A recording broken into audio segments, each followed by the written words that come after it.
ریاست دیر د دیر ریاست د کال 1969 پورې یو خودمختاره او مسلمان اکثریتي ریاست چرته چې د سونو کالو راسې د ملیزي یوسفزۍ او زوړ پخوانی ریاست او باچاهي قایمه وه.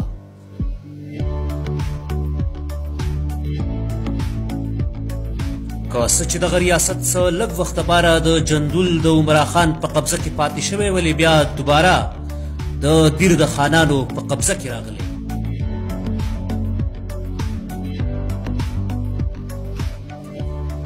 دغه حکمران خاندان د خون الیاس بابا نسل و چې یو بزرګ علمي او روحاني شخصیت و.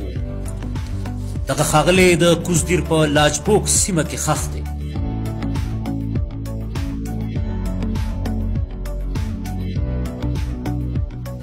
په 12 دسمبر 1897 کې انګریزانو د یو معاهدې تر مخه خان ابدیر محمد شریف خان ته د نواب ابدیر خطاب ورکړ.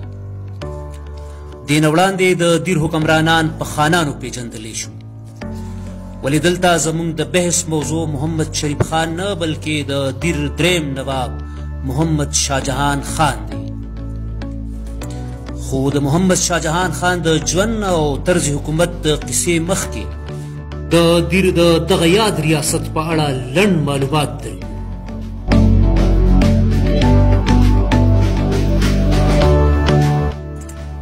دغه ریاست د هندوکش نه راوتي د پنچکوړې د سیند په غاړه آباد و چې رقبه یې 5280 سکویر کیلومتر وه. سرحدونه یې چترال، باجوړ، سوات او افغانستان سره لګېدلي وو. دغه ریاست اوس په 2 انتظامي ضلعو کوزدیر او بردیر کې تقسیم دی چې د خیبر پښتونخوا د حکومتي انتظام لاندې دی او د دغه دواړه ضلعو موجوده آبادي 40 لکه ده. په دغه دوه موجوده ضلعو کې د یوسفزو نه علاوه قابل ذکر قومونه عثمان خیل، ساوادګان، ګوجر، کوستاني، تاجک، روغاني، ترکلاني، رودباري او داسې نور د دې سیمې اوسیدونکي. اوس راځو د خپل بحث اصل موضوع یعنی محمد شاهجهان خان اړخ ته. په خټه یوسفزی محمد شاهجهان خان د دیر د ریاست دریم نواب و چې د کال 1925 نه د 1960 پورې د دغه یاد ریاست بغیر د څه شرکت د حکمرانه پاتې شوی. محمد شاهجهان خان په کال 1895 کې په برول بانډۍ کې زیږېدلی و او دا هغه وخت و چې کله د ده نیکه او اولنی نواب محمد شریف خان د جندول د عمرا خان د لاسه په سوات کې په جلاوطنۍ مجبور و.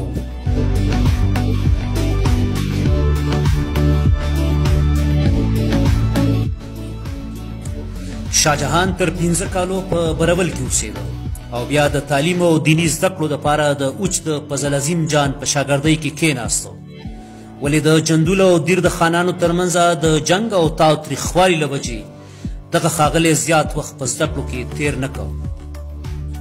صرف د 11 کالو په عمر کې سوات ته په یو جنګي مهم پلار د سپه سالار په توګه ولیږه ولې دغه تنکې او ناتجربه کاره شهزاده دغلته د تیښتې او شکست سره مخامخ شو.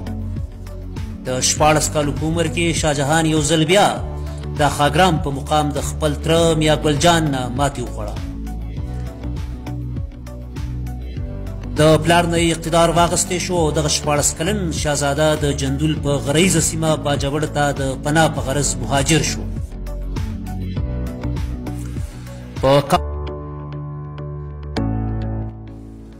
په کال 1925 کې د اورنګزیب خان عرف چاړه نواب په مرګ انګریزانو محمد شاهجهان خان د دیر د ریاست باقاعده او دریم نواب وګرځو.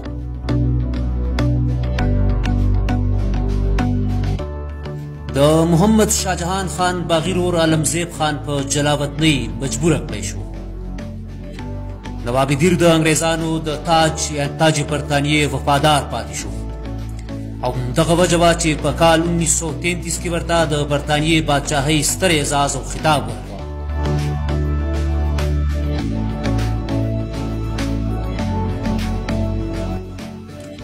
نواب دیر په کال 1944 کې په آل انډیا مسلم لیگ کې شامل شو او د 1948 د کشمیر غزا ته نواب شاهجهان خان د دیر د تورزن جنګیالو یو لښکر د پاکستان مرستې ته لیږلی و چې د مېړانې قصې یې د تاریخ حصه ګرځېدلې ده. په کال 1948 کې د پاکستان ریاست د دیر ریاست ډومینین یعنې خودمختار ریاست وګرځو. شاهجهان نواب د خپل تنګ فکر، عبرتناکو سزاګانو، د ترقۍ او تعلیم مخالفت او پرله پسې جنګونو وجه وه چې مقامي خلک او سترې قبیلې د نواب نه بیزاره شول.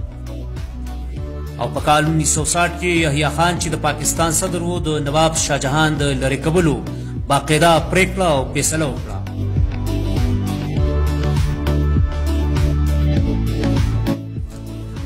په اکتوبر 1961 کې د نواب محمد شاهجهان خان زوی محمد شاه خسرو جان د دیر نواب وګرځولی شو. ولې دی یو علامتي او آخري نواب و، څوک چې په 28 جولای کال 1969 کې معزول شو او دیر د پاکستان حکومت یو پولیټیکل ایجنټ ته حواله شو. دریم نواب محمد شاهجهان خان په کال 1968 کې په لاهور کې د جلاوطنۍ او په کور کې د نظربندۍ په حالت کې ساه ورکړه. د دیر د ریاست په اړه نور معلومات په راتلونکي ویډیوګانو کې. د BTN پښتو پیډیا دغه ویډیو د دې دمه کتو دپاره ډېره زیاته مننه. دغه ویډیو د خپلو ملګرو سره ارومرو شریکه کړئ. کورم وده.